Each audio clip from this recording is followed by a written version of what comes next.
کرتے ہیں تو اس میں ریزن ہے. وداؤٹ ریزننگ آپ جو ہے وہ کسی جج کو جو ہے وہ ٹرانسفر نہیں کر سکتے. اور دوسری بات جو ہے آپ نے اس کا ایک ٹائم فریم دینا ہے کہ کتنے عرصے کے لیے ہے. اسی کلوز میں لکھا ہوا ہے جو سمجھا ہوں کہ یہ ٹیمپرری بیس کے اوپر ہے, لفظ ٹیمپرری بیس کے اوپر ہے. اب یہ پریزیڈنٹ آف پاکستان کو ریفر کیا گیا ہے کہ وہ یہ بتائیں کہ کیا یہ ٹیمپرری بیس پہ اپوائنٹمنٹ کی گئی ہے یا کہ یہ پرماننٹ بیس کے اوپر ہے, اس کا ٹائم فریم وہ دیں گے. بالکل ٹھیک ہے, پوائنٹ آ گیا. میں واپس آؤں گا آپ کی طرف. میں اقبال صاحب, آپ معاملے کو پہلے بھی غالباً ہم پروگرام میں ڈسکس کر چکے ہیں, لیکن ظاہر ہے اس کے اوپر ایک فیصلہ ہی آ گیا تو بات تو اس پہ کرنا کروے کہ قانونی طور پہ کیا آپ دیکھتے ہیں کہ یہ جو ہے وہ جو ڈسینڈنگ نوٹ میں آ رہا ہے, ایک تو یہ وہ کہہ رہے ہیں ہیس کے اندر کیا گیا, اور دوسرا یہ ہے کہ اس کے اندر میلا فائڈی کا بھی ذکر آیا ہے, 2 آنریبل ججز نے, جس کے اندر جسٹس نسیم اختر افغان ہے اور شکیل احمد آنریبل جسٹس ہیں, انہوں نے ڈسینڈنگ نوٹ دیا ہے.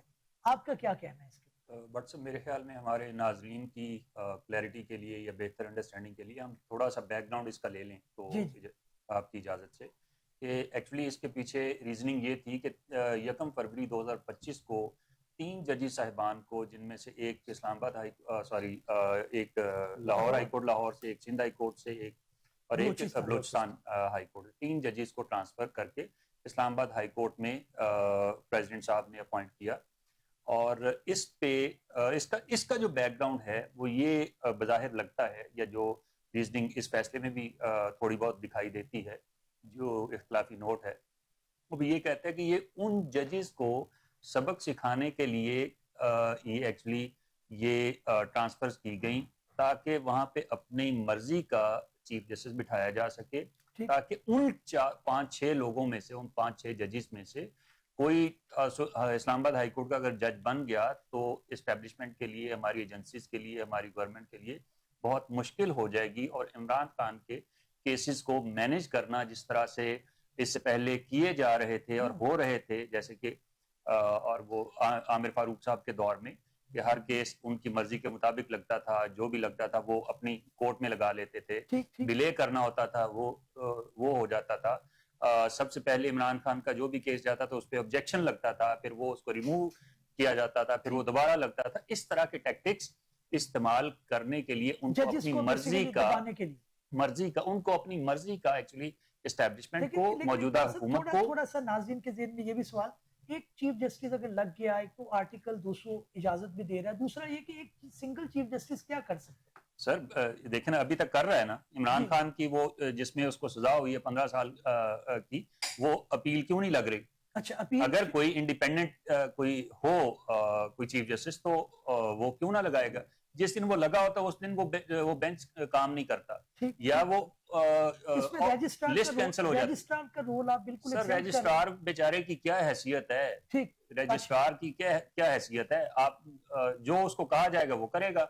آپ کو دوسرے کیس جس پہ ہم بعد میں آئیں گے اس میں نہیں, آپ کو سلمان راجہ صاحب نے کہا کہ ہم نے 2 دفعہ سپریم کورٹ میں کو اپروچ کیا اور دونوں دفعہ انہوں نے کہا جی کہ یہ ہم نہیں فکس کر سکتے. لیکن اقبال صاحب ادھر ہزاروں کے حساب سے ایسے کیسز ہیں جو نہیں لگتے, اس کے اندر کس طرح سے ہم کہہ سکتے ہیں؟ اچھا, اب ہم آ جاتے ہیں کہ اس کو مین کیس پہ آ جاتے ہیں, جو آپ کا سوال تھا.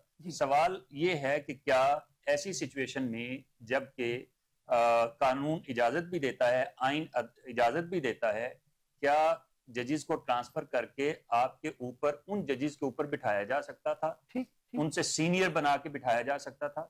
اچھا, ایک تو اس کا یہ بدنیتی پہ مبنی پہلو ہے, ہم اس کو ابھی ایک سائڈ پہ رکھ دیتے ہیں. ہم اس کا قانونی پہلو پہلے دیکھ لیتے ہیں.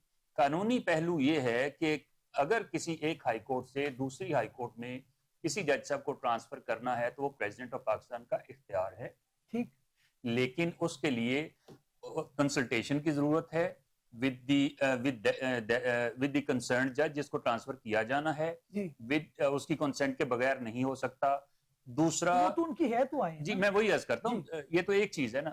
اس کے بعد متعلقہ جس ہائی کورٹ سے اس نے ٹرانسفر ہونا ہے اس کے چیف جسٹس سے, اور جس ہائی کورٹ میں ٹرانسفر کیا جانا ہے اس سے, اور چیف جسٹس آف پاکستان کی कंसेंट के बगैर नहीं हो सकता, ये नहीं हो सकता, उनकी कंसल्टेशन के बगैर। जी अच्छा, अब कंसल्टेशन का मतलब यहाँ पे मियर कंसल्टेशन नहीं है कि आए बैठे चाहे, मीनिंगफुल कंसल्टेशन, इसका मतलब ये है कि मीनिंगफुल कंसल्टेशन होनी चाहिए और उसका कोई ऑब्जेक्ट होना चाहिए। अच्छा, एक ये हो गई। दूसरा, क्या आप परमानेंटली एक हाई कोर्ट से किसी जज को उठा के दूसरी हाई कोर्ट में ले जाके बिठा सकते हैं? इकबाल साहब, answer is no, that is only temporary, that provision provides for temporary transfer from one court to another. जबकि जो नोटिफिकेशन, दूसरे मेहमानों को भी मैं साथ देता हूं, मुझे सिर्फ एक लास्ट सेंटेंस, जबकि इस नोटिफिकेशन 1 फरवरी 2025 के नोटिफिकेशन के मुताबिक उसमें कोई टाइम पीरियड नहीं लिखा गया। चीमा साहब की तरफ चलते हैं। चीमा साहब, इसी पॉइंट को ले लें। इकबाल साहब बात तो ठीक कह रहे हैं कि आपके नोटिफिकेशन के अंदर टाइम नहीं, आपसे मुराद ये है कि अब एक जजमेंट आ गई है, उसके ऊपर आ रही है बात कि वो आप समझते हैं कि प्रेसिडेंट को रेफर कर दिया गया है, ये जो लुकूनाज है उनको फुलफिल किया जा सकता है, सीनियोरिटी का भी मामला हल हो जाएगा, टाइम पीरियड भी बता दें। जी, मैं समझता हूँ कि एक तो बड़ा अहम है कि 3-2 के बहुत नैरो मार्जिन से डिसीजन पास हुआ है कॉन्स्टिट्यूशनल बेंच के, ठीक। और जो इश्यूज हैं इसके अंदर काफ़ी सेंसिटिव हैं, और बेहतर तो ये था कि इस पे एक वाज़ेह जो है तहरीरी फैसला आ जाता और ये सारे असूल तय हो जाते। ठीक।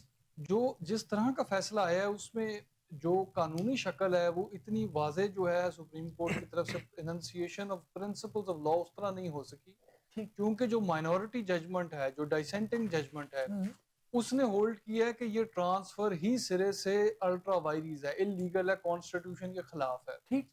अब यहाँ पे थोड़ा सा ये है कि देखें, दो क्योंकि इसमें अहम सवाल थे कि ट्रांसफर जो है वही गलत है या सीनियोरिटी जो है जो फिर बनाई गई इस्लामाबाद हाई कोर्ट की वो गलत है। ठीक। दो क्वेश्चंस थे ना। तो ट्रांसफर की हद तक तो चलें, ये था कि आखिर आइन के अंदर मौजूद तो है ना शिक कि आपके पास 200 में प्रेसिडेंट का इख्तियार है, कंसेंट चाहिए मुतलका जज का, चीफ जस्टिस का, 2 हाई कोर्ट का और चीफ जस्टिस ओवरऑल का, ये आपको कंसेंट्स चाहिए, उसके बाद आप ट्रांसफर कर सकते हैं, ये मौजूद हैं। अच्छा, उसके अंदर जाके फिर फैसला देना कि वो मीनिंगफुल थी या नहीं, ये भी बात ठीक है। हमारे कॉन्स्टिट्यूशन और लीगल प्रिंसिपल्स यही कहते हैं कि मियर कंसल्टेशन इनफ नहीं है, वो मीनिंगफुल होनी चाहिए। लेकिन ये क्वेश्चन ऑफ फैक्ट है, मतलब ये रिकॉर्ड बताएगा कि वो मीनिंगफुल थी या नहीं थी, ये तो जजेस ही उसका जब तहरीरी तौर पे फैसला लिखेंगे तो पता चलेगा। बिल्कुल ठीक। अच्छा, जो दूसरा सवाल था सीनियोरिटी वाला, मैं समझता हूँ उसके अंदर जो थी ज्यादा वो थी, लेकिन फिर खैर एक लंबी बात है। इस पे हमारे जो फैसले हैं, सुप्रीम कोर्ट के फैसले आ चुके हैं, जस्टिस फर्रुख इरफान साहब का फैसला था, मोहम्मद असलम ओमान साहब केस का फैसला था, उसमें ये ही अभी तक असूल चला है कि जब से आपने ओथ ली है तब से आपकी सीनियोरिटी फ्लो करती है जी। और अगर एक बैच में 2 इंडिविजुअल्स ने ओथ लिया एज एडिशनल जजेस तो उनकी एज से चलेगी, और अगर एक की ओथ बाद में और एक की पहले है तो जिसने पहले ली उसकी सीनियोरिटी चलेगी। ये असूल हमारा चल रहा है और एडिशनल जज की अपॉइंटमेंट से चल रहा है। ठीक। और उसमें होल्ड यही हुआ कि आपकी एलिवेशन एज अ जज ऑफ द हाई कोर्ट से नई अपॉइंटमेंट तस्वर नहीं किया जाएगा, एडिशनल की अपॉइंटमेंट को ही कंटिन्यूएशन में रखा जाएगा, यानी कि जूरिस्प्रूडेंस ऑलरेडी इस पे काफी डेवलप्ड है। अच्छा, अब यहाँ पे बहस ये थी कि क्योंकि एक हाई कोर्ट से ट्रांसफर करके दूसरा हाई कोर्ट में लेके जाया गया इनको, जज साहिबान को, तो इनकी अपॉइंटमेंट जो है तस्वर होनी चाहिए फ्रेश। अब ये थोड़ा सा जो है, मेरा ख्याल है ये थोड़ा सा ये रीचिंग फॉर दी प्रिंसिपल था, ओवर स्ट्रेच था, ऐसे है नहीं है, ऐसे है नहीं। लेकिन बट साहब आखिरी में इश्यूज बहुत ज्यादा कंक्लूड करता हूँ। जी जी। मेरा जो इसमें कहना था वो ये था कि इसको हतमी तौर पे सुप्रीम कोर्ट को फैसला देना चाहिए था, असूल इसके तय करने चाहिए थे। सुप्रीम कोर्ट ने क्या किया कि प्रेसिडेंट को रेफर कर दिया, और प्रेसिडेंट को कहा, ये भी बड़ी अजीब चीज होगी कि प्रेसिडेंट अब फैसला करेगा कि सीनियोरिटी किस जज की बनती है। This is not the norm, क्योंकि ये हमेशा जो है एडमिनिस्ट्रेटिव साइड पे चीफ जस्टिस ने ही फैसले किए हैं, अगर इस तरह के कोई डिस्प्यूट हुए भी हैं। बिल्कुल, तो ये एक न्यू नॉर्म इससे डेवलप होगी। आगे पॉइंट आ गया। मैं फैसल आपकी तरफ आऊंगा, आपने भी जजमेंट को पढ़ा है। सवाल जो बुनियादी है, 2 चीजें इसके अंदर मुझे लगी। एक तो ये है कि एक लकूना ये सामने आ रहा है कि आपका नेशनल लेवल के ऊपर कोई सीनियोरिटी लिस्ट उस तरह से नहीं है। हाई कोर्ट्स की अपनी है, रिस्पेक्टिव हाई कोर्ट अपने रखते हैं, लाहौर हाई कोर्ट अपना है, इसी तरह से सिंध में अपना होगा, इस्लामाबाद के नेशनल लेवल पे नहीं है। उसकी वजह से भी ये प्रॉब्लम आ रहा है, एक तो वो भी होनी चाहिए, और दूसरा फिर अगेन ये बात कि ये जो डोमेन पहले जुडिशरी के अंदर था, ये हमने फेडरल को एक दे दिया है, या आप समझते हैं एग्जेक्टिव को दे दिया है। किस तरह से देखते हैं? जी असद, ये जो अगर हम आर्टिकल 200 को पढ़ें, आर्टिकल 200 जो है वो इख्तियार देता है सदर को कि सदर कोई भी अगर वैकेंसी अवेलेबल हो तो सदर एक हाई कोर्ट से एक ऑनरेबल जज को दूसरे हाई कोर्ट में ट्रांसफ़र कर सकता है। अब ऑनरेबल सुप्रीम कोर्ट ने जो जजमेंट दी है, मैं समझता हूँ कि ये जजमेंट जो है हर एंगल से मुकम्मल है, और जो एग्जेक्टिव ऑर्डर के अंदर कोई जो खामियां रह गई थी उन्होंने वो वापस जो मैटर है रिमांड किया है कि उन खामियों को रिमूव किया जाए। हमें इसको इस तरीके से देखने की ज़रूरत है। मैं समझता हूँ कि इसको हमें जुडिशरी को वीक करना या इसको एक पॉलिटिकल मूव की एंगल से नहीं देखना चाहिए। हमें इसको देखना चाहिए कि जब कानून और आइन इजाज़त देता है प्रेसिडेंट को, सदर को, और सदर ने अगर अपना इख्तियार इस्तेमाल किया है अपनी वैकेंसी अवेलेबल होने की सूरत में, तो इसमें कोई किसी किस्म का कोई गैर कानूनी पहलू नहीं है। सिर्फ ये लेकिन फैसल एक बात जो नाज़रीन के ज़हन में भी आ रही होगी वो ये है कि अगर आपको कोई ऑनरेबल जजेस चाहिए थे इस्लामाबाद हाई कोर्ट के अंदर, तो नई रिक्रूटमेंट के जरिए क्या उसके अंदर मसाइल हो सकते हैं? क्योंकि ये लगता ये है कि जो ऑनरेबल जजेस अभी बैठे हुए हैं उनमें से अगर कोई आता चीफ जस्टिस इस्लामाबाद की तरफ तो वो प्रॉब्लमैटिक होती शायद कुछ हलकों के लिए। इस वजह से मैं समझता हूँ, मैं असद इसमें देखने की जरूरत है हमें कि आर्टिकल 200 भी अवेलेबल है। जुडिशल कमीशन ऑफ पाकिस्तान जो कॉन्स्टिट्यूशनल और स्टैट्यूटरी बॉडी है वो भी अवेलेबल है, और अगर ये एग्जीक्यूटिव की तरफ से मूव किया गया है तो हमें इसको डाउट में या इसको हमें उसको शक की नज़र से नहीं देखना चाहिए, और इसको हमें देखना चाहिए कि एक कॉन्स्टिट्यूशनल पावर जो है उसको एक्सरसाइज किया गया है, और उस एक्सरसाइज को अमली जामा पहनाते हुए जजेस को तैनात कर दिया गया। तो मैं इसके अंदर कोई बहुत वो नहीं देखता हूँ। और अगर इसको देखें, अगर इस पे हमने सवाल भी उठाना है तो ऑनरेबल सुप्रीम कोर्ट के सामने उठाना है। ऑनरेबल सुप्रीम कोर्ट ने तो उसकी सुनवाई करके फैसला सुना दिया है, और इसके अंदर जो खामियां रहेगी उसको खामियों को दूर करने के लिए सदर को वापस केस भेज दिया है। तो फिर इसके अंदर तो अब सिर्फ ये कि वो खामियां दूर होंगी, और उसके बाद फिर अगर कोई और इरेगुलरिटी या फिर इसको चैलेंज करने की सूरत हाल बनेगी। बिल्कुल ठीक है, मैं वापस आऊंगा आपकी तरफ। मैं एक आपकी तरफ ही आ रहा हूं। एक चीज मैं ऐड करना, जी प्लीज आप करें। जो प्रेसिडेंट ऑफ पाकिस्तान को जो मैटर रेफर किया गया है 2 पॉइंट्स के साथ किया गया है। एक है उन्होंने पीरियड डिटरमिन करना है, कितने पीरियड के लिए जो है वो ट्रांसफर की गई है।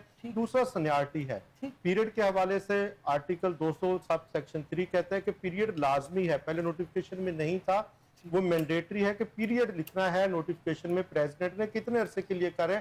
मेरी नाकस राय के मुताबिक परमानेंट है ही नहीं, टेम्पररी बेस के ऊपर है। अब दूसरा सवाल है सीनियरिटी का।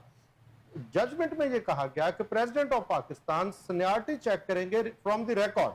ठीक है, प्रेसिडेंट ऑफ पाकिस्तान का यही काम नहीं है कि वो सीनियरिटी, इस हद तक इस जजमेंट में लकूना है कि सीनियरिटी प्रेसिडेंट ऑफ पाकिस्तान ने चेक नहीं करनी, वो ऑनरेबल सुप्रीम कोर्ट ने डिटरमिन करनी थी, और उस पे वर्डिक्ट सुप्रीम कोर्ट का क्लियर आना था कि किस तरह से जो है वो सीनियरिटी चलेगी। क्या वो जज जो ट्रांसफर होकर आया है वो अपनी सीनियरिटी कैरी करके लेके जाएगा, या जो है वो उधर नई सीनियरिटी उसकी होगी। अब प्रेसिडेंट ऑफ पाकिस्तान रिकॉर्ड को देख के कैसे कह सकता है कि ये जज जूनियर है और ये सीनियर है? ये प्रेसिडेंट ऑफ पाकिस्तान की डोमेन नहीं है। इसके लिए हमारी हाई कोर्ट, सुप्रीम कोर्ट, हमारे अदारे मौजूद हैं जहाँ पे जजेस का रिकॉर्ड मौजूद है, और उस रिकॉर्ड से चेक होना है कि, और जब क्या अब प्रेसिडेंट ऑफ पाकिस्तान को कोई फार्मूला भी नहीं दिया गया कि आपने किस फार्मूले के तहत जो है वो डिटरमिन करना है। अब प्रेसिडेंट ऑफ पाकिस्तान किस तरह से डिटरमिन करेगा जब उसको कोई असूल ही वजह नहीं किया गया? तो बिल्कुल ठीक है। एक चीज मैं यहाँ पे और ऐड करना चाहूंगा, इकबाल साहब, सिर्फ एक चीज देखें, ये जो सीनियरिटी जिसकी बात हो रही है ये हर हाई कोर्ट की अपनी सीनियरिटी है जी। ये सीनियरिटी मेरी अंडरस्टैंडिंग के मुताबिक ये ट्रेवल नहीं कर सकती कि आप अपनी सीनियरिटी यहाँ भी अपनी मेंटेन रखें, यहाँ पे जस्ट फॉर एग्जांपल क्या उनकी सीनियरिटी यहाँ पे मेंटेन है या नहीं है, तो यही सीनियरिटी जो वहां पे भी मेंटेन रखें, वहां से वो ट्रांसफर कर दें उसको किसी और हाई कोर्ट में, वहां भी वो सीनियरिटी अपनी मेंटेन रखें। इसका मतलब ये है कि आप उसकी सीट एक यहाँ पे रिजर्व कर रहे हैं और आप उसकी सीट वहां भी रिजर्व कर रहे हैं। तो सीनियरिटी अगर उनकी कोई है तो सीनियरिटी उनकी अपनी हाई कोर्ट जहां उनकी अपॉइंटमेंट है, एक्चुअल अपॉइंटमेंट ट्रांसफर होकर गए फॉर टेम्परेरी देखने की बात है कॉन्स्टिट्यूशन अरसे के लिए वहां पे वो अपनी सीनियरिटी के बेसिस पे chief justice of Islamabad high court बन के नहीं। सीनियरिटी का सवाल जो है वो आइन के जो आर्टिकल 200 है उसके अंदर नहीं दिया गया کہ سینیورٹی کے جو ہے اس کو مد نظر رکھا جائے گا. اس کو پرزمپشن میں لیا گیا ہے کہ وہ ایز اے پرزیوم ہوگا کہ سینیورٹی ان کی قائم رہے گی. اگر ایک پانچویں جو سینیورٹی میں 5ویں نمبر کا جج اگر ہم آنریبل اسلام آباد ہائی کورٹ میں بھیجتے ہیں, اس کو ہم کیسے اس کو 10ویں یا 12ویں نمبر پہ لے آئیں؟ وہ تو that would be unfair to that جج. And nobody would be agreeing to go to the consent نہیں دے گا نا ایسی صورت میں, اس کو consent دینی نہیں چاہیے اگر اس کو اپنی سینیورٹی ہے پھر نہیں. قانون کا پرنسپل ہے کہ جب ایک چیز منع نہیں کی گئی تو اس کو پرزیوم کیا جائے گا کہ وہ الاؤڈ ہے. فیصلہ اس پہ آ چکے ہیں. چیمہ صاحب کو بھی میں شامل گفتگو کرنا چاہوں گا. چیمہ صاحب, خاموشی سے تو کام نہیں چلے گا, بحث گرما گرم ہو گئی ہے. تو آپ یہ بتائیں کہ یہ جو ابھی یہ پریسیڈنٹ جو بنتا جا رہا ہے, اس کے اندر کل کو ہائی کورٹ کے اندر آپ کو مسائل ہوں گے, آپ آسین سے لے آئیں گے, آپ دوسری جگہ سے لے آئیں گے. اچھا یہ کیا اچھا پریسیڈنٹ ہے؟ پریسیڈنٹ کی وہ کوئی بات نہیں ہے. دیکھیں پہلی تو بات یہ, ایک تو ہمیں اپنے آئین سے پھر اختلاف ہو جاتا ہے نا. اب آرٹیکل 200 کو یا تو پھر امینڈمنٹ کے ذریعے سے ختم کر دیں, اس پہ کوئی کر رہا ہے احتجاج, یا تو ہم کہیں نا یہ شکی غلط ہے, اس کی ویریز کو چیلنج کر دیں. ویریز کو تو کیا کریں گے, آئین کا حصہ ہے. لیکن یہ کہ چلیں آپ اپنی پولیٹیکل پارٹیز میں موومنٹ شروع کریں, اپنے منشور میں لے کے آئیں, الیکشن میں ووٹ مانگیں, پھر اس کو امینڈ کریں. آج تک کسی نے یہ بات نہیں چھیڑی. Okay, this has been in the constitution.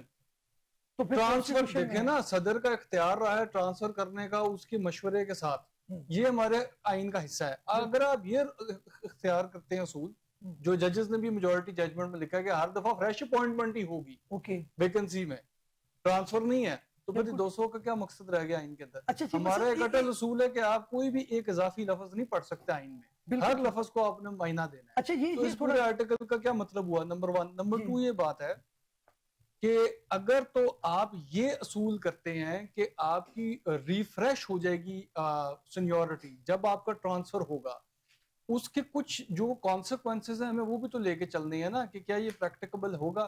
جو میرا بھائی بھی بات کر رہا تھا, تصور کریں کہ ایک جو ہے سینئر کیوں نہیں جج ہے ایک ہائی کورٹ کا, وہ دوسری کورٹ میں جاتا ہے, اور جو ابھی اپوائنٹ ہوا ہے جج وہ اس سے بھی جونیئر ہو جائے گا. اس میں 2 سوال اٹھیں گے, یہ کیوں ہوگا؟ یہ بھی تو کہیں نہیں نا لکھا کہ یہ ایسا ہوگا. ٹھیک, ہمارا اصول یہ ہے ہماری جورسپروڈنس کا کہ آپ کی سینیورٹی اس دن سے چلتی ہے جب سے آپ نے اوتھ لیا ہے. ٹھیک, ایک سوال ہے کہ یہ ٹرانسفر ہونے سے کیوں ڈسٹرب ہو جائے گی؟ آپ کی اپوائنٹمنٹ اور سینیورٹی 0 کیوں ہو جائے گی جب آپ اپنے ہائی کورٹ میں ایڈیشنل سے کنفرم جج ہوئے تھے تب نہیں ہوئی؟ ٹھیک, تب ریسیٹ تو نہیں ہوتا. تو پھر آپ نے نہیں جب صرف ایک کورٹ میں جا کے اپوائنٹمنٹ ٹرانسفری کے طور پہ جا کے کام کرنا ہے, آپ کی آٹومیٹکلی 0 پہ کیوں چلی جائے گی سینیورٹی؟ لیکن اس کا کوئی جواز نہیں ہے. جو لوگ ادھر کام کر رہے ہیں وہ بھی تو سسٹم آپ نے مینٹین رکھنا ہے کہ اگر وہ کام کر رہے ہیں وہ کہ جی اب آپ نے اوپر لا کے بٹھا دیا, میں تو ویٹ کر رہا تھا, تو اس کا کیا کریں گے پھر؟ اس کا سر یہ کریں گے کہ اس کا دیکھیں آپ کا پھر آئین سے اختلاف ہو گیا نا. پہلے کانسٹیٹیوشن میں ایک امینڈمنٹ کی گئی ہے. دیکھیں بہت ساری کیسز میں بہت ساری اس طرح کی departmental seniority related service related disputes رہتے ہیں, لوگوں کے اعتراض بھی رہتے ہیں, لوگوں کے کریئرز بھی ہرٹ ہوتے ہیں. آپ نے تو سر یہ دیکھنا ہے کہ وہ غیر آئینی اور غیر قانونی عمل ہے یا نہیں. سر میں سمجھتا ہوں کہ اس میں اس کی انٹرپریٹیشن میں یہ بھی ہونا چاہیے, اگر آپ نے سینیورٹی وہی رکھنی ہے نا تو پھر میرے خیال میں آپ کو اس ہائی کورٹ کے ان ججز سے بھی پوچھنا چاہیے, کنسنٹ لینی چاہیے. تو پھر ہو گئی نہیں, میں وہی عرض کر رہا ہوں. دیکھیں ان کا ایک رائٹ ڈسٹرب ہو رہا ہے, ان کی سینیورٹی ڈسٹرب ہو رہی ہے. نہیں دیکھیں ان کا رائٹ تو ڈسٹرب ہو رہا ہے نا, لیکن ان کا ایک رائٹ ہے, قانون نے دیا ہوا ہے, سینیورٹی اس کے مطابق چلے گی. میں فیصل کو بھی شام میں گفتگو کرنا چاہتا ہوں. ان سے نہیں پوچھا جانا چاہیے جب ان کو ایک رائٹ سرٹن اکرو ہو چکے ہیں, then they should also be heard. 1986 میں ایک منٹ ون بائی ون چلتے ہیں. جی جی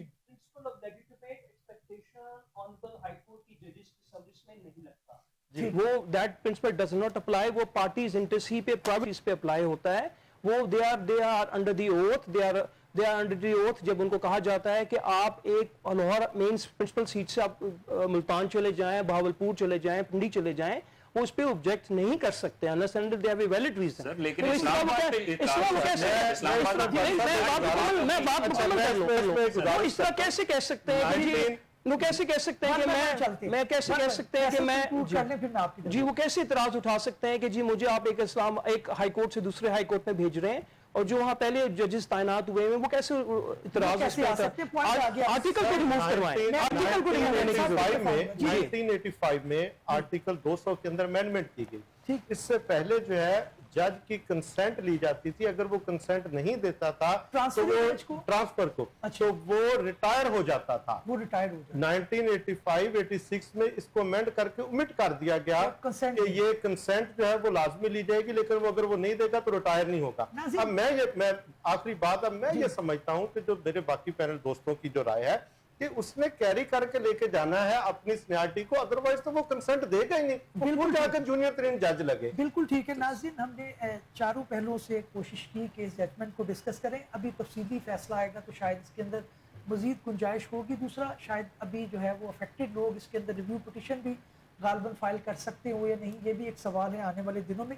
دوسرے موضوع پہ بڑھتے ہیں، اور حالیہ جو ابھی پیشی آئی ہے ریویو پٹیشن پینڈنگ ہے آنریبل سپریم کورٹ کے سامنے، جس کے اندر آج بھی جو ہے وہ سنوائی ہوئی، اس کے اندر جو بنیادی نقطہ ہے وہ یہی ہے کہ جناب جو ریزرو سیٹس ہیں وہ کس پارٹی کو جانی چاہیے، اس کے اوپر پہلے ایک فیصلہ آ چکا ہے، اب ریویو پٹیشن زیر سماعت ہے۔ سلمان اکنگاجا صاحب نے آج غالباً آرگومنٹ دیے اور منڈے والے دن بھی وہ اپنے آرگومنٹ جاری رکھیں گے۔ میں اقبال صاحب آپ سے اس معاملے میں پوچھنا چاہوں گا، ابھی جو ہے وہ ایک ایسا اعتراض آ رہا ہے کہ جناب پی ٹی آئی کو وہ سیٹس دے دی گئی جن کی شاید وہ اس کے اندر پٹیشن میں اس طرح سے پریئر بھی نہیں تھی، پی ٹی آئی اس کے اندر شامل بھی نہیں تھی، لیکن ظاہر ہے ایک آرٹیکل کا حوالہ دیا جاتا ہے کہ جناب اس کے تحت جو ہے سپریم کورٹ مکمل انصاف کر سکتی ہے۔ اب 11 جو کہنے کے best brain of the country ہیں وہ بیٹھ کر غور و خوض کر رہے ہیں، کس طرح سے دیکھتے ہیں اس معاملے؟ بٹ صاحب اس میں بات پھر وہی ہے کہ سب سے بنیادی جو ریویو کا پرنسپل ہے وہ یہ ہے کہ جن ججز صاحبان نے پہلے ججمنٹ پاس کی ہے اس کا ریویو بھی وہی سن سکتے ہیں۔ اس وقت تک اس ریویو پٹیشن کو لگایا ہی نہیں گیا جب تک کہ 26ویں آئینی ترمیم کے تحت کورٹ پیکنگ سپریم کورٹ میں نہیں کر لی گئی اور اپنی مرضی کے ججز وہاں پہ تعینات نہیں کر لیے گئے اور ایک کانسٹیٹیوشنل بینچ نہیں بنا دیا۔ ٹھیک اچھا، اب ٹوٹلی اب اس کے پیچھے جو انٹینشن ہے وہ پوری دنیا کو پتا ہے کہ ایکچولی ان کو پتا تھا کہ اگر یہ ان 13 ججز میں سے 11 ججز نے یہ ہولڈ 8 ججز نے یہ ہولڈ کیا ہے کہ P T I is entitle to the reserve seats, تو دوبارہ بھی یہی فیصلہ ہوگا۔ اس لیے انہوں نے پہلے ان ججز کو تبدیل کیا اور اپنی میجورٹی وہاں پہ لے کے آئے کانسٹیٹیوشنل بینچ میں، تاکہ اپنی مرضی کا فیصلہ لیا جا لیکن سکے۔ اقبال صاحب آپ کو رائٹ آف ہیئرنگ تو پورا مل سر رائٹ آف ہیئرنگ کیا؟ رائٹ آف ہیئرنگ دیکھیں 2-3 گھنٹے کی دیکھیں سماعت ہو رہی ہے، فیکٹس آج 2 گھنٹے، کل بھی سلمان صاحب نے سر میری بحث کی، گزارش آج سن بھی۔ لیں، رائٹ آف ہیئرنگ دینا میں سنتے رہیں اس کے بعد جو ہے وہ آپ ایک دم کلاڑا چلا دیں، اس کا یہ مطلب تو نہیں ہے۔ مجھے یہ آپ بتائیں کہ یہ کرائیٹیریا کس طرح سے ہم کریں گے؟ ججز نے کسی طرف تو فیصلہ دینا ہوتا ہے، اگر ہماری مرضی کا آئے گا۔ دیکھیں بنیادی اصول کو تبدیل کرنے کی ضرورت کیوں پیش آئی؟ چلے سسٹم کو آگے چلا، ترمیم کا رائٹ بھی تو آئینی ہے۔ نہیں، بات یہ نہیں ہے، دیکھیں وہ اچھا اس کے دیکھیں اگر ہم اس بحث میں جائیں گے نا پھر اس سے پیچھے جانا پڑے گا کہ اس آئینی بینچ بنا کیسے، یہ ترامیم ہوئی کیسے، وہ پھر ایک اور لمبی بحث شروع ہو جائے گی کہ اس کے پیچھے کون ہے، اس کے پیچھے الیکشن ریگنگ ہوئی اور اپنے فارم 47 کی حکومت بنی اور اب وہ اپنی پروٹیکشن کے لیے کیا کیا کچھ نہیں کر رہے، بالکل تو یہ پھر اس طرف چلا جائے گا۔ ٹھیک۔ بات یہ ہے کہ بنیادی اصول کو کون سا آرٹیکل ہے جو امپاور کر رہا تھا کہ آپ مکمل انصاف کریں؟ ہاں جی آرٹیکل 187(3) یہ کہتا ہے کہ آپ کوئی بھی آرڈر ججمنٹ ڈکری پاس کر سکتے ہیں to do the complete justice.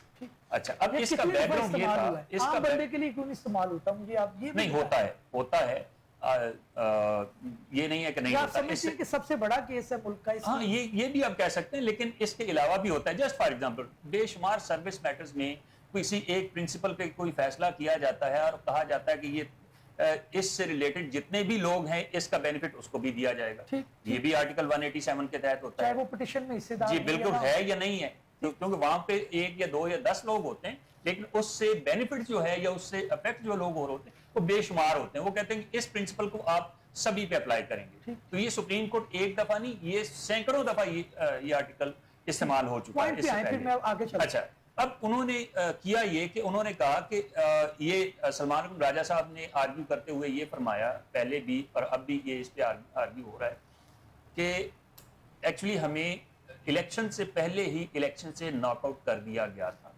سب سے پہلے بلے والا نشان لے کے پھر ہم کوئی میٹنگ کارنر میٹنگ نہیں کر سکتے تھے, کوئی جلسہ نہیں کر سکتے تھے, ہمارے لوگوں کو اٹھا لیا جاتا تھا, ہمارے نومینیشن پیپر چھین لیے جاتے تھے. اور اس پہ تو اس پہ ججی صاحبان کا سوال یہ تھا کہ آپ اب ان کو چھوڑیں, آپ یہ بتائیں کہ آپ نے کبھی یہ چیلنج کیا ہے کہ انہوں نے آپ کو الیکشن کمیشن آف پاکستان نے آپ کو کیوں آپ کو پی ٹی آئی کا کینڈیڈیٹ ایکسیپٹ نہیں کیا؟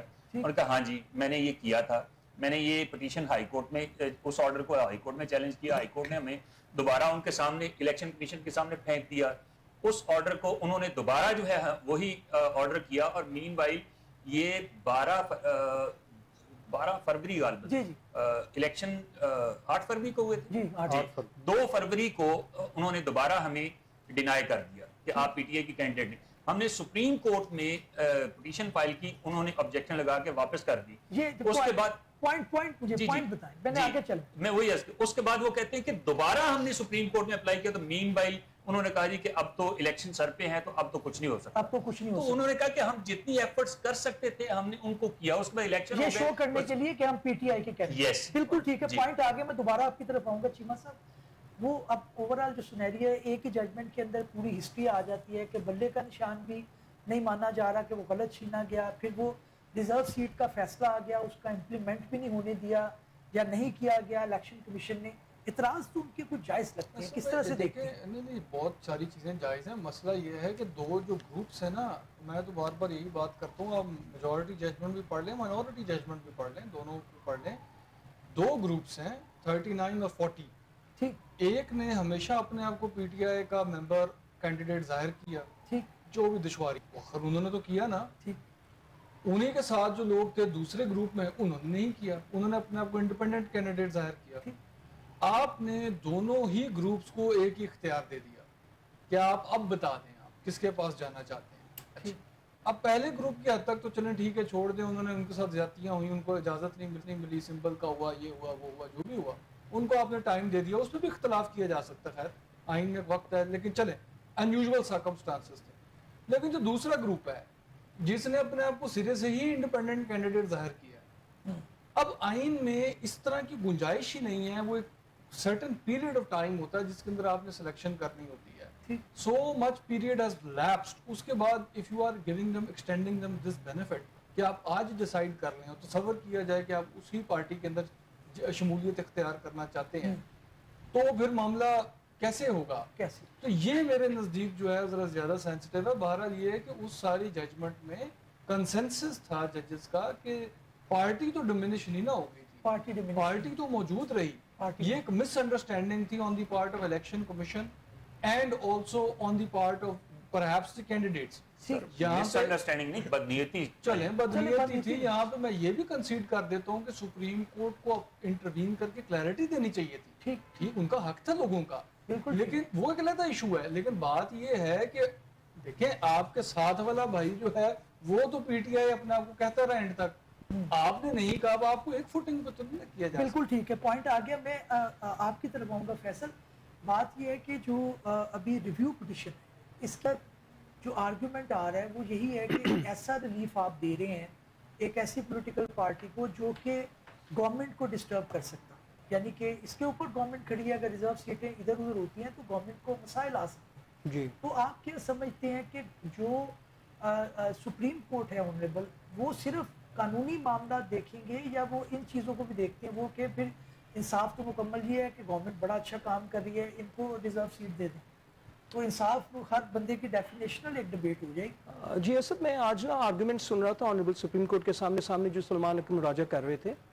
سلمان اکرم راجہ جو ہے وہ آرٹیکل 187 کے اوپر بہت ایمفیسائز کر رہے تھے, اور وہ بار بار کہہ رہے تھے کہ آرٹیکل 187 کے تحت جو ہے آل انکمپسنگ ریلیف جو ہے آنریبل سپریم کورٹ کی طرف سے دی جا سکتی ہے. تو میں یہ سمجھتا ہوں کہ یہ ابھی کیونکہ معاملہ ریویو میں ہے بٹ سب جوڈس ہے, جی آ چکی ہے, مگر ابھی بیسک وہ ریویو میں بات آ گئی ہے, وہ ججمنٹ بیسکلی سیٹ اسائڈ نہیں ہوئی. बट रिव्यू के ऊपर एक और जजमेंट आनी है। ये मामला अभी सब जुडिस है। मेरी नज़र में तो ये एक पॉलिटिकल प्रोसेस है जिसमें से पाकिस्तान तहरीक इंसाफ जो है गुजर रही है, और इस पॉलिटिकल प्रोसेस में से गुजरना उनके लिए ज़रूरी है। अगर आप पाकिस्तान पीपल्स पार्टी की हिस्ट्री देखें 1967 से लेकर 2025 तक, पाकिस्तान मुस्लिम लीग नून की हिस्ट्री या काफ की हिस्ट्री देखें 1990 से लेकर 2025 तक, तो ये लोग एक प्रोसेस में से गुजरे हैं। बिल्कुल ठीक। पाकिस्तान तहरीक इंसाफ को भी इस प्रोसेस में से गुजरना पड़ेगा, और आज की जो रिव्यू पिटिशन की आर्गुमेंट्स हैं, हियरिंग है, ये उस प्रोसेस का हिस्सा है। प्रोसेस का ये एक हिस्सा है। जुडिशल प्रोसेस का हिस्सा है। इसको हमें देखना भी चाहिए, इससे सीखना भी चाहिए, और ये इर्तिका हो रहा है, सियासी इर्तिका हो रहा है। और एक तीसरी जो हमारी सबसे बड़ी जमात है सियासी, उसकी एक वो पॉलिटिकल मैच्योरिटी कंक्लूजन की तरफ जा रही है। बिल्कुल ठीक है नाज़िर। अभी क्योंकि मामला ज़ेरे समाअत है। बस मैं जी, एक सिर्फ जी, इसमें जी। ऐड करूंगा, रिव्यू पिटिशन कब सुनी जा सकती है? अगर मिस इंटरप्रिटेशन ऑफ लॉ होगी तो रिव्यू खारिज होगा, रिव्यू नहीं हो सकता। ठीक। अगर मिस इम्प्लीमेंटेशन ऑफ लॉ होगी तो रिव्यू हो सकता है। अब पहले केस में मिस इम्प्लीमेंटेशन ऑफ लॉ हुई है, मिस इंटरप्रिटेशन ऑफ लॉ नहीं है।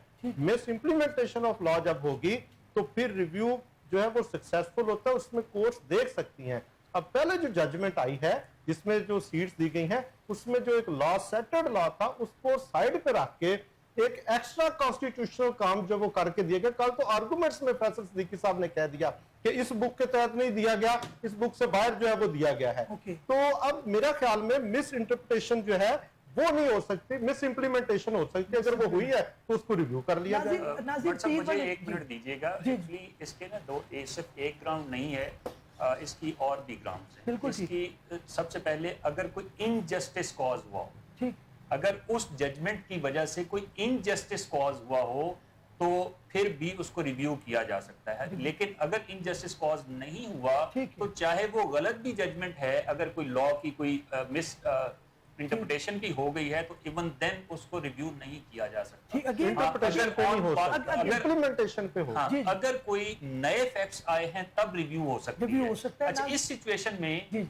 मैं समझता हूँ ये जस्टिस किया, इंसाफ किया गया है। किया गया है। और दूसरी बात किया ये कि इसमें जो नीचे वाला फैसला था पहले वाला जिसको सेट असाइड किया गया, उसमें तो इनको इनकी बंदर बांट कर दी गई थी जो कि एक्चुअली पीटीआई की सीटें थी जी। और जो जिनको दिया गया। लेकिन बात सर अभी क्योंकि मामला ये है कि दूसरी पार्टी जो कहती है वो मेरे साथ नाइंसाफी हो सर जाएगी। कैसे हो रही है? उन्होंने देखें, उनको तो अपनी सीटें मिल गई ना, जितनी उन्होंने सीटें वो ली उतनी उनको सीटें मिल गई। ये जो एक्चुअली जो इंडिपेंडेंस की जो जिनको कंसिडर करके जो ये भी पीटीआई की गवर्नमेंट थी, ये भी उनको दे देंगे। इसके बिल्कुल लिए ठीक। कानून कहां से आ अभी गया? नासिर ऐसी कोई प्रोविजन मुझे दिखा दे। पॉइंट आ गया। एक बात सर मुझे अगले मौजू की तरफ बढ़ना है। नासिर अभी मामला ज़ेरे समाअत है, आने वाले दिनों में देखेंगे कि मजीद आर्गूमेंट क्या आते हैं। बहुत ही मंजे हुए लॉयर जो है वो सुप्रीम कोर्ट के अंदर आर्ग्यू कर रहे हैं। तीसरा टॉपिक नासिर 8 रुकनी कमेटी जो है रिव्यू के लिए मुस्लिम फैमिली लॉ जो है उसके मुतल्लिक आई है कि जनाब कुछ प्रॉपर्टी के राइट जो हैं वो जो हस्बैंड की प्रॉपर्टी है उसकी कैटेगरी अलग होगी, जो वाइफ की प्रॉपर्टी है उसकी कैटेगरी अलग होगी, और फिर जो शादी के दौरान जो असासे बनाएंगे उनकी कैटेगरी अलग होगी। मैं मियां साहब आपसे बात का आगाज करना चाहूँगा, आप किस तरह से देख रहे हैं इसको? ये क्या लॉ है? अच्छा, एक मैं समझता हूँ कि ये एक बहुत अच्छी चीज़ है। एक ये सेनेटर अली जफर साहब ने इसको प्रपोज किया है। थोड़ा सा इस हवाले से इतराज उठाया गया गवर्नमेंट की तरफ से कि ये अभी कानून बना नहीं, आपने जुडिशियल रिव्यू इसके ऊपर कैसे ले लिया, क्योंकि ऑनरेबल जस्टिस जवाद हसन साहब ने इस पे जो है वो कमेटी तश्कील दे दी है। गवर्नमेंट का एतराज अपनी जगह पे है, लेकिन लॉ है क्या? 3 कैटेगरीज बनाई जा रही हैं। वो कहते हैं कि हस्बैंड एसेट्स, वाइफ एसेट्स और साथ matrimonial assets. During the subsistence of marriage कोई एसेट्स बनाए जाते हैं तो वो आप डिक्लेयर करेंगे जब शादी होगी। फायदा क्या होगा? हस्बैंड उसका फायदा ये होगा कि हमारे बहुत ज्यादा गिफ्ट बाद दफा कर दी जाती है। वो खातून कहती है कि ये प्रॉपर्टी खरीदी मैंने थी, हस्बैंड कहता है कि जी मैंने गिफ्ट की है, ये मेरे पैसों से खरीदी गई है। जहां पे वर्किंग वुमेन्स होती हैं और या उनको प्रॉपर्टी पीछे से इनहेरिट होकर आ रही होती है तो नई property during the subsistence of marriage खरीदती हैं तो उनके लिए कॉम्प्लिकेशंस होती हैं, लिटिगेशन बढ़ती है, लिटिगेशन बढ़ती है और इसमें आपके एसेट्स जो है वो इन लाइन हो जाएंगे। एक और भी इसका पहलू है, वो ये शायद गवर्नमेंट के ज़हन में एक तो ये पहले ये है कि अगर जब डाइवोर्स होगी तो फिर मामला सेटल करने आसान होंगे कि खातून को उसमें से कोई पोर्शन जो है वो कोई हिस्सा जो है वो शेयर दे पॉइंट आ दिया गया, जाएगा पॉइंट आ गया। शायद। चीमा साहब, आप खामोशी इख्तियार की हुई हैं, आपने ये पढ़ी है, जवाद हसन साहब ने ये कमेटी फॉर्मुलेट की है और गालबन जो मुकदमा था उसका भी जिक्र आ रहा है कि जनाब जी। वो एक मुकदमे के दौरान जी, उन्होंने अमेरिका से Issue पॉइंट raise किया अली किया, जफर बिल्कुल। साहब को, उन्होंने ये तजावीज़ दी कि ये मामला हो। आप किस तरह से देख रहे हैं इस सारी? जवाद साहब, जस्टिस जवाद हसन साहब जो है ना जी, ही इज मतलब ऑलवेज ही इज बहुत थरो माइंडेड हैं और बहुत प्रोग्रेसिव माइंडेड भी हैं। प्रोग्रेसिव इन द सेंस कि लॉ को डेवलप करने वाले हैं, पैशन रखते हैं लॉ के लिए। तो अक्सर केसेस में इस तरह के इनिशिएटिव्स या इस तरह की जजमेंट्स जो हैं वो देते हैं जिससे लॉ फॉरवर्ड मूव करे। इसमें थोड़ी सी सिचुएशन फ़र्क है। यहाँ पे तो उन्होंने कंसल्टेशन का कहा है कि आप आपस में देखें सारे जो रेलेवेंट लेकिन पर्सन्स चीमा हैं साहब एक इतराज आ रहा है कि वो पहले कर दिए प्री जुडिशियल के। प्री देखिए लेजिस्लेशन। बट साहब पता है बात क्या होती है, वो अपनी जगह पे है, लेकिन देखिए बहुत अगर तो लेजिस्लेशन हो रही है और देखिए उन्होंने किसी का हाथ तो नहीं बांधा, उन्होंने इन्हीं को इख्तियार दिया कि आप ओपिनियन ही आएंगे ना, अभी तो opinion पे रिकमेंडेशन consultation करें, उसके बाद इस पे आप जो आप सही समझते हैं फैसला करें और उसको कानून बनाएं। क्योंकि ये तो बात सही है कि जजेस का काम या जुडिशरी का तो काम नहीं है कि वो लेजिस्लेट, लेकिन हेल्प करना तो लेकिन है। हाँ बट साहब एग्जैक्टली प्रॉम्प्ट तो कर सकती है जुडिशरी, उसमें तो कोई, क्योंकि आखिर इख्तियार तो उन्हीं एक्सपर्ट्स का है जो रेलेवेंट फील्ड के हैं वो करें।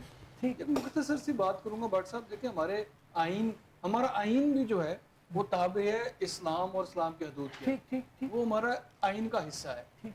तो यहाँ पे कभी कभी फ्रिक्शंस आ जाती हैं जो हमारी इंटरनेशनल कमिटमेंट्स हैं फीमेल राइट्स वगैरह को लेके, और जो हमारी जो इस्लामिक इंजंक्शंस हैं रिकग्नाइज्ड उनके दरमियान, तो जवाद हसन साहब की तरफ बेहतर कदम है। जो ऑफ कोर्स क्योंकि ये एक टेक्निकल स्पेशलाइज्ड बॉडी जो है इन चीज़ों को लेके आगे चल सकती है, जिसने शरई जो रिक्वायरमेंट्स हैं उनको भी अपने सामने रखना है, और जो नाजायज़ और जो ज़्यादतियाँ हो रही हैं, क्योंकि देखिए हकीकत हमें मानने की ज़रूरत है कि हमारे माशरे में बहुत सारे इंस्टेंसेस हैं जिसमें ख्वातीन के साथ जो है बिल्कुल वो ठीक। नाइंसाफ़ी होती है। पॉइंट आ गया, मेरे पास टाइम बहुत शॉर्ट है, मुझे आगे बढ़ना है। Justice has to be ensured, और उसके लिए कोई भी स्टेप हो तो अच्छा उसको अच्छा कदम है। इकबाल साहब आप मुख्तसर 1-2 मिनट है मेरे पास, फिर मैंने उनके पास जी, जाना। मैं समझता हूँ ये बहुत अच्छा इकदाम होगा, ये अभी हो कल हो बाद में हो, क्योंकि इससे ये होगा कि हमारी माएँ बहनें जो ड्यूरिंग सब्सिस्टेंस ऑफ मैरिज अगर कोई प्रॉपर्टी मेहनत करके परचेज करती हैं, तो हमारा